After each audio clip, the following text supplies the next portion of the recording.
कसे आहात सगळे? मजेत ना? असलंच पाहिजे. तर मी आली आहे CSMTला ऑफिसच्या इथे. आज खूप बरं वाटतं. आज फ्रायडे, उद्या सॅटर्डे माझा हाफ डे असते.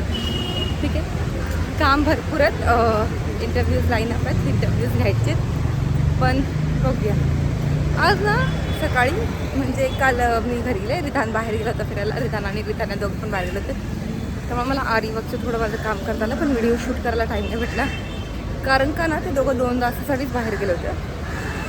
त्याच्यामध्ये मी व्हिडिओ शूट करत बसू की माझं काम करत बसू मला कळत नव्हतं. पण फायनली माझं अर्धा टास्क पूर्ण झाला आहे. आणि उद्या हाफ डे नंतर ना मी ऑलमोस्ट माझ्या ज्या काम राहिले 5 नंतर बनवायचं ते मी उद्या बनवून घेणार आहे. डिझाईन्स काढून ठेवल्यात, रिसर्च करून ठेवली, म्हणजे पटकन फटाफट मला गोष्टी करता येतील. आणि ना त्याच्यामध्ये मला माझं हँड्स ऑन प्रॅक्टिस ठेवायची आहे, जेणेकरून फिनिशिंग चांगली येते. जेव्हा तुम्ही हँड्स ऑन प्रॅक्टिस असते ना तुमची नेहमी तेव्हा फिनिशिंग खूप छान येते असं मला वाटतं. आज मला वाटत नाही कुणाचा पेपर आहे, बघूया आता. 10वी 12वीचे पेपर ना कळत नाही आहे कधी, आणि त्याच्यामुळे थोडं टेन्शन येतं की कारण का रिधानची शाळा त्याच्यावरती डिपेंड करते ना. जर 10वी 12वीचे पेपर असेल तर त्याला हाफ डे शाळा असते, आणि जर पेपर नसेल तर फुल डे शाळा असते. आता त्या लोकांनी टाईम टेबल तर दिलं आहे, ठीक आहे, पण खूप कन्फ्युजन आहे त्यांचं की ह्या दिवशी फुल डे. अरे यार तुम्ही सलग हाफ डे ठेवा ना शाळा, काय गरज आहे? नाही असं नाही म्हणू शकत, सॉरी. पण हां खूप कन्फ्युजन होते. तर मला असं वाटतं रोज सकाळी एक टेक्स्ट टाकला पाहिजे त्या लोकांनी, आज हाफ डे उद्या फुल डे, आज हाफ डे उद्या फुल डे, एक असं करून. आम्हाला त्रास होतो ना. आणि त्याचं आता चाललं आहे की मम्मी पप्पा तसंही मी महिन्यात गावी जाणार राहायला, तर त्याला गावी जायचं नाही आहे, त्याला इथेच राहून मस्ती करायची. सो मी थोडं समर कॅम्पबद्दल पण इन्क्वायरी करणार आहे. त्याची एक्झाम होणार आहे. किती टेन्शन आहे डोक्याला ह्या लहान मुलांच्या शाळेचं, नाही ते काय. मला तर धाप लागली. आपली मराठी भाषा पण कशी आहे ना, धाप लागली. तसं इंग्लिशमध्ये कसं आय एम फिलिंग टायर्डमध्ये सगळंच येतं, दमलो आहे, थकलो आहे. मराठी भाषेत प्रत्येक आपल्या फिलिंगसाठी एक वेगळा शब्द आहे. असं केलं की धाप लागली, कंटाळा आला. त्यांच्याकडे एकच आहे टायर्ड हा शब्द आहे. खरंच ना आज मराठी भाषा दिन आहे, ओके. आणि खरंच आपली भाषा इतकी चांगली आहे, आपण शुद्ध मराठी बोलत नाही. त्यामुळे मला माफ करा, मला शुद्ध मराठी बोलता येत नाही, पण आय विल ट्राय. ठीक आहे, मी प्रयत्न नक्की करणार आहे की मराठीचे असे शब्द बोलणार आहे जे आपण नेहमी इंग्लिशमध्ये वापरतो रोजच्या जीवनात. जसं की सॉरी, आपण मला माफ करा म्हणत नाही, आपण डायरेक्टली सॉरी आणि थँक्यू म्हणतो. धन्यवाद नाही म्हणत आपण, कुणी काय, मी पण नाही म्हणत. पण मी ना खरंच ट्राय करणार आहे आजपासून की जेवढं होऊ शकेल तेवढे मराठीतले शब्द वापरणार आहे. बघूया आता किती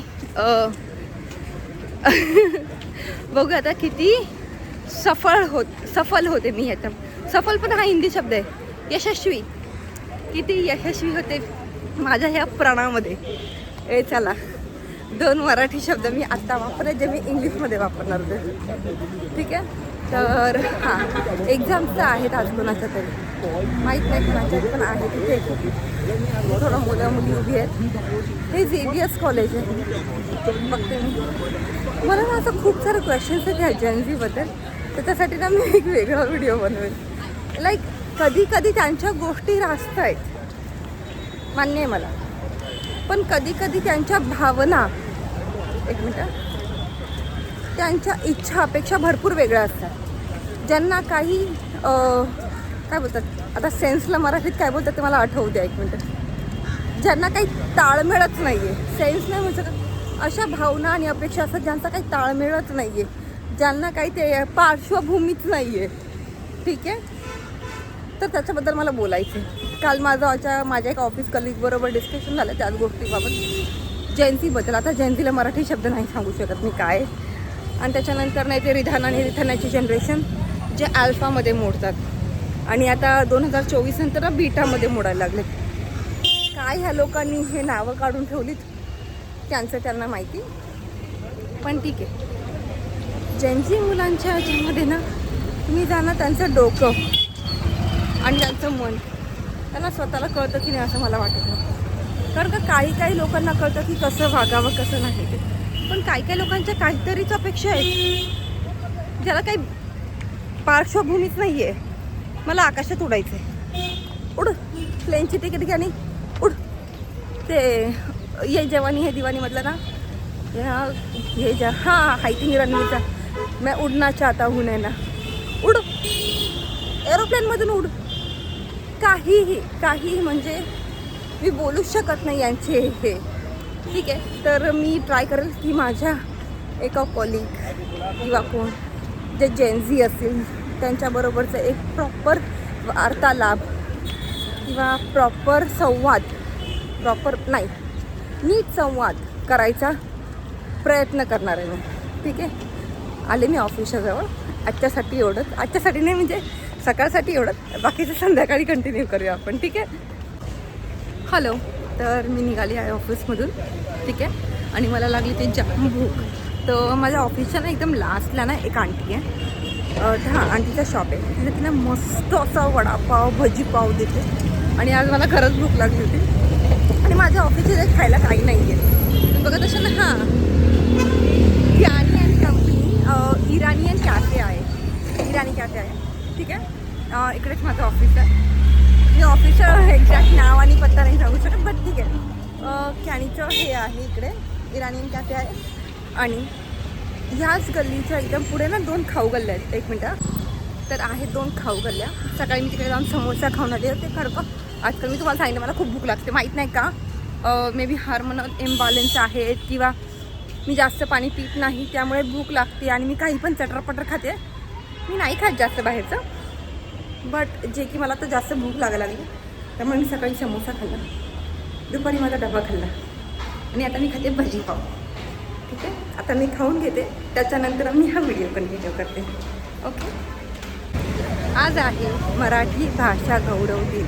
ठीक आहे, मी आताच वडापाव खाल्लो, सॉरी भजीपाव, लक्षातच गेलं.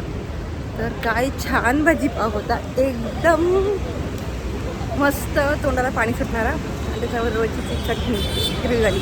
मी सुकी चटणी खात नाही त्यामुळे मला नाही आवडत. तुम्ही म्हणशाल की वडापाव आणि सुकी चटणी हे लाईक खूप छान असं समीकरण आहे, बट मला नाही आवडत सुकी चटणी. मला ओली चटणीच आवडते किंवा मिरची, अशी तळलेली मिरची, त्याच्यावरती मस्त असं थोडंसं मीठ.